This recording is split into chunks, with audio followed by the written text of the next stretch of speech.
Distributed cloud customer edge inside Azure Kubernetes service. So I had an engineer reach out this week, actually I guess it was last week, and he was really curious on why, when, and how I would manage placing a distributed cloud CE inside of Azure Kubernetes service, which is what I have in my lab.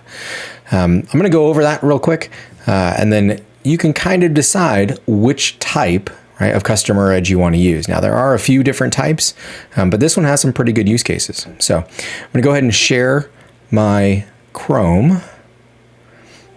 All right, so inside the lab, if you've seen the kind of static diagram that I have most of the time running in the lab, what you'll notice is that I have a resource group, and in it, is my customer edge, along with many other Kubernetes services.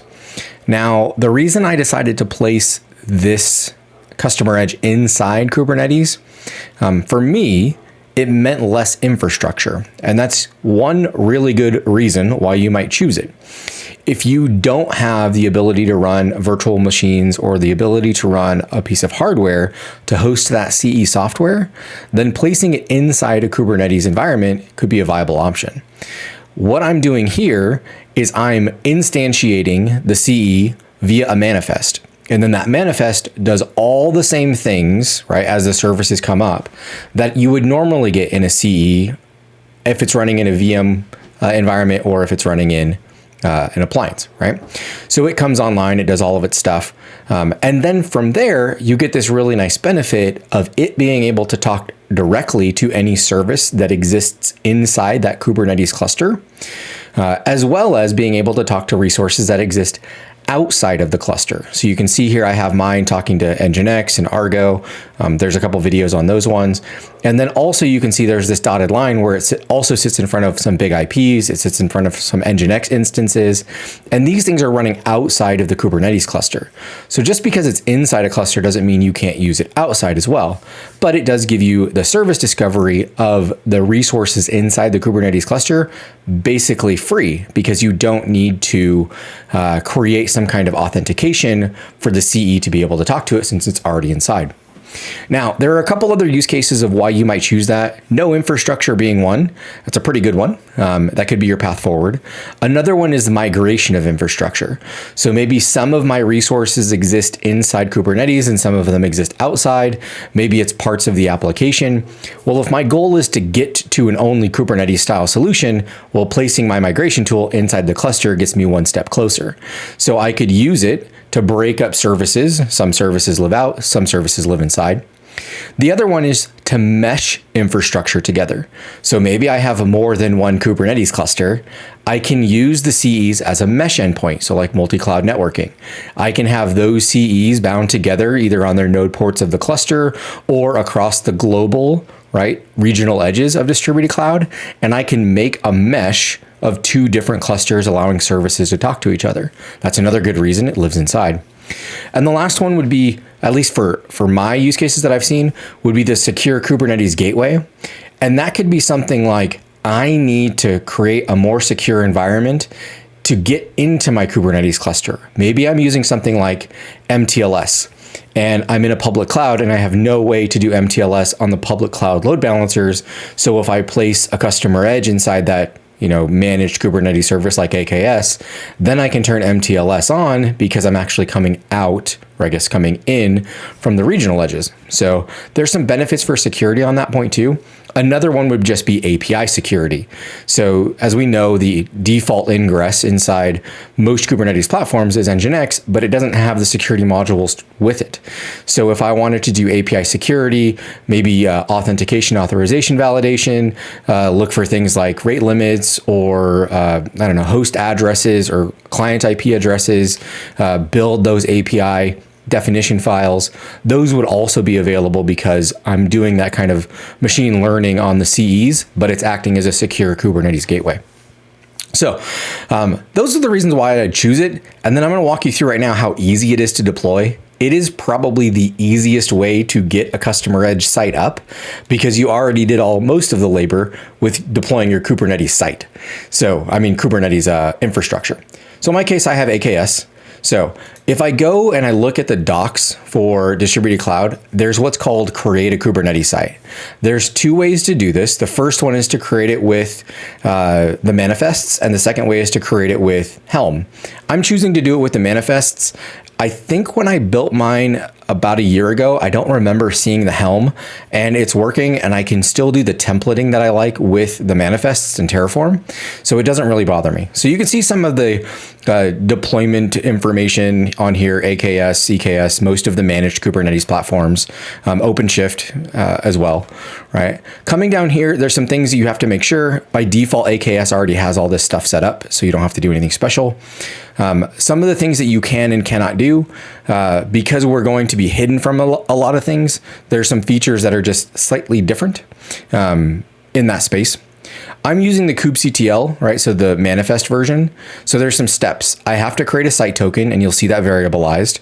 I have to prepare the manifest, which has a bunch of services in it that are going to come online and track, right? I've got to deploy it, obviously. I've got to deploy the manifest, and then I've got to register the site. So it's not any different than any other customer edge, except for the fact that it's running inside a cluster, so I get to save some resource, right? So here's the Helm-based sequence. What I'm really more interested in showing you is how to do the manifest one. So scrolling down a little bit farther, create the site token, deploy kubectl, prepare the manifest. Now the manifest is right here. You do not have to log in to the console to get the manifest. You can just click on it, and it'll give you this manifest, and it's been the same for over a year. The manifest gets it deployed, and then you can do upgrades of the ver pods through the console. So it saves you a little bit of time, and the manifest doesn't really need to change. There's some stuff about halfway down that you have to change. Basically, you have to give it a name, which makes sense. You've got to set the latitude and longitude. That way your CE will bind to the closest regional edges. We've talked about those before. And then you have to put that token in. So if we're looking at this configuration, when I look over in mine, and we're going to jump into here, I consider this a Kubernetes service. So it's under Kubernetes, it's Terraform, right? It's configuration. And then under my Kubernetes releases, this very top block right here is my XC manifest.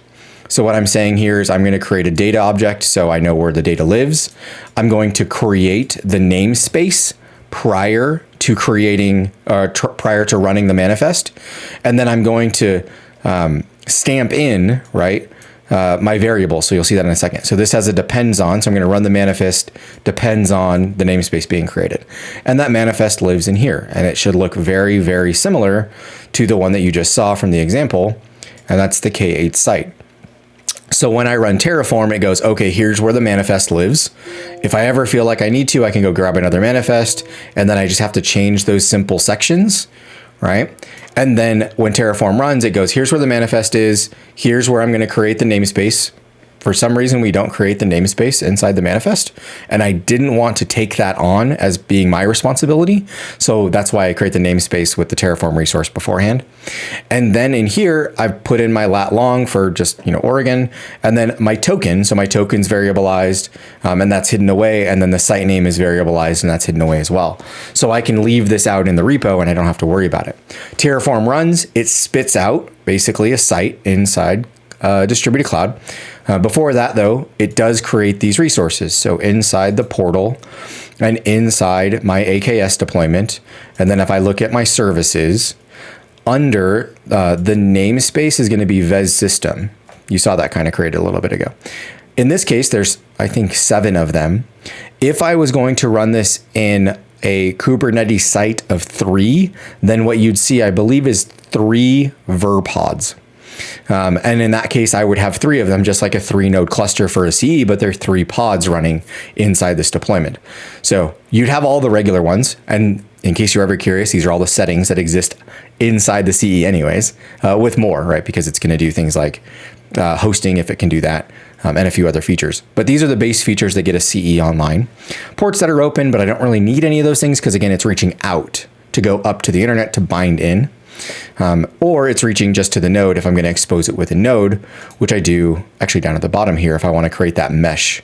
So if I want to enable site-to-site connectivity, and those are those internal meshes versus the regional edge meshes. All right, so it's deployed here, and then in the console, it's still going to spit out a site.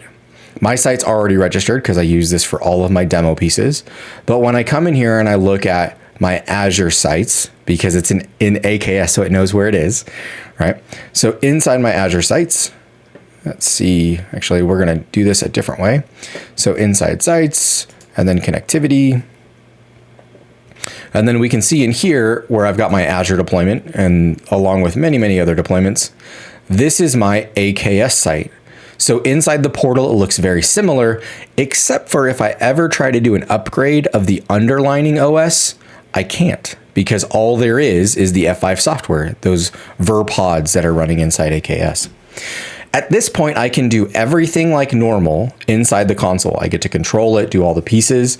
But like I said, that benefit of me getting inside the cluster is that I can do service discovery lookups. So the service discovery lookup would be part of the actual app, right? And in here, if I go look at the pools, you can see that I have a pool for Nginx service or VK8 service. But in this case, it's going to be Nginx ingress controller in the Nginx namespace on this site.